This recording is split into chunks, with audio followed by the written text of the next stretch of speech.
Kita balik lagi di Generasi Mecin dari Holiday Inn Express Jakarta. Wahid Hasim masih barengan Bang Jaji Rizal dan juga Pak Roy Suryo membahas soal kerajaan-kerajaan fiktif yang halusinasi di awal tahun ini. Tapi tadi momentum ini saya bilang jadi banyak pelajaran sejarahnya juga yang orang tahu mana yang benar, mana yang nggak benar gitu. Kayak saya juga baru tahu ada forum keraton di Indonesia ya. Itu ada berapa keraton yang terdaftar kayak gitu? Ini, forum itu muncul semenjak ada festival keraton pertama. Tahun? Tahun 91. Oh, tahun 91. Kebetulan saya dulu sekretaris pertamanya ketika ada festival keraton di Jogja. Jadi dulu untuk membangkitkan itu ada namanya keraton itu daripada pagelaran itu sendiri-sendiri diselenggarakan di tiap keraton. Toh di Jogja itu mengenal namanya Dwi Tunggal. Dwi Tunggal Keraton Puro. Dwi Tunggal itu dua menjadi satu. Oke. Misalnya kalau pas Grebek ada peristiwa Grebek. Grebek itu prosesi gunungan dari keraton. Sekarang dihidupkan lagi dari keraton diberikan kepada Puro Pakualaman. Karena Pakualaman tempat saya tinggal dari sana itu memang merupakan bagian dari keraton. Nah sekarang itu dituliskan kembali sesuai aslinya. Nah supaya itu menyatu, dulu kami itu punya saudara tua yang ada di Solo, Kasunanan Surakarta dan juga Mangkunegaran. Dulu kan sama-sama usulnya asalnya dari Mataram. Kemudian pecah dengan perjanjian Giyanti tahun 1755. Oke. Nah itu harus disatukan lagi ya. Awalnya kemudian kita menyelenggarakan festival bersama. Solo, Jogja. Terus kemudian bergabunglah dengan Cirebon, gabunglah misalnya dengan Padang, dengan Bali dan lain sebagainya. Sampai Padang juga ada ya? Seluruh Indonesia. Saya baru tahu Padang ada kerajaan. Ada kerajaan, iya. Okay. Jadi ada. Aceh juga ada. Total ada sekitar 205. 205. Barat sampai kerajaan timur. Kesultanan yang ada di seluruh Indonesia. Bahkan Papua juga ada. Oh, ada.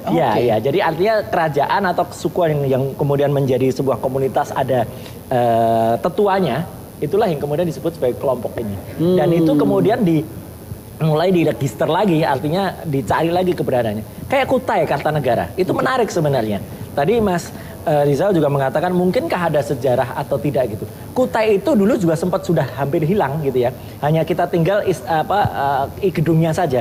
Tapi kemudian dengan dibangkitkan kembali ada festival keraton, mereka mulai mencari lagi sejarahnya, silsilahnya. Okay. Dan silsilah ini sebenarnya tidak mudah juga. Karena silsilah itu pasti ada yang sesuai sejarah lah.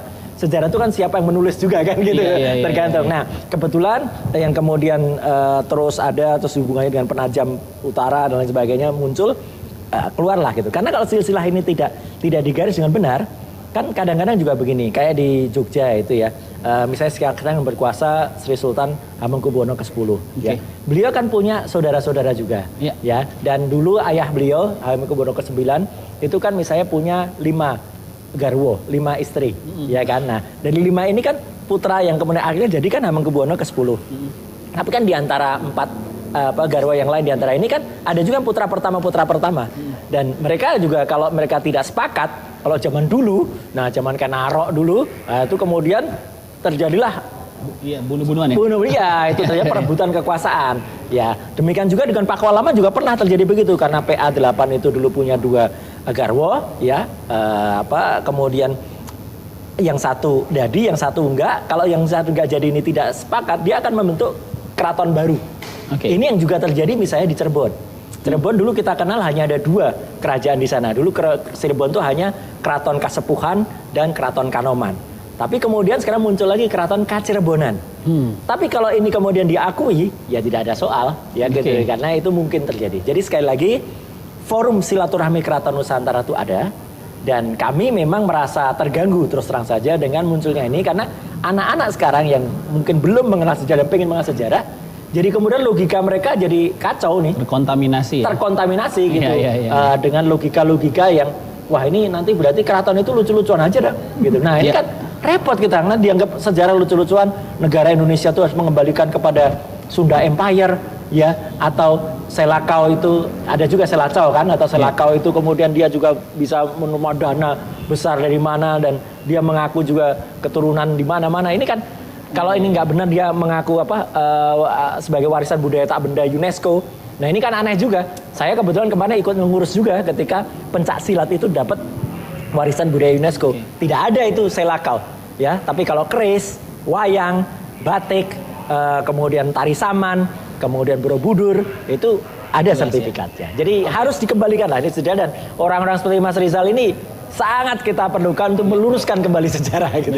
Berarti secara pendataan keraton yang resmi itu sudah ada? Indonesia itu kan produk belakangan. Ya, sebelumnya banyak sekali kerajaan-kerajaan besar, dan itu yang bikin orang sebenarnya ragu gitu. Kita sanggup tidak keluar dari kultur sebagai masyarakat kerajaan begitu ya, dan menempuh cara hidup sistem kenegaraan modern dengan republik.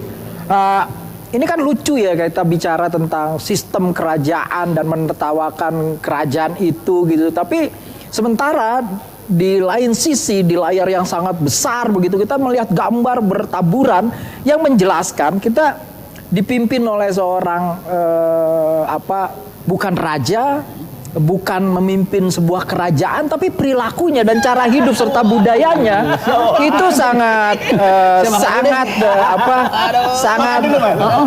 sangat kerajaan begitu loh ya. Laissez-faire moi, istilah kerennya dari Louis XIV itu.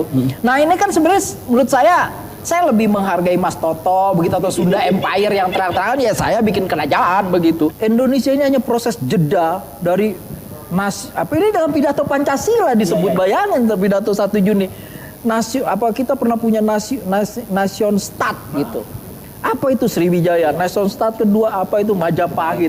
Jadi dia punya bayangan sama seperti si Toto, sama seperti si Sunda Empire, tapi Bung Karno mengkonstruksi itu dengan cara yang positif dan dia memang belajar sejarah betul begitu. Jadi mitos-mitos ini digunakan dalam proses kita membayangkan Indonesia. Dan nggak salah juga kalau kita membayangkan Indonesia hari ini dengan melihat mitos yang muncul. Ada apa sebenarnya dengan diri kita gitu. Kita bakal balik lagi di Generasi Mecin, jangan kemana-mana.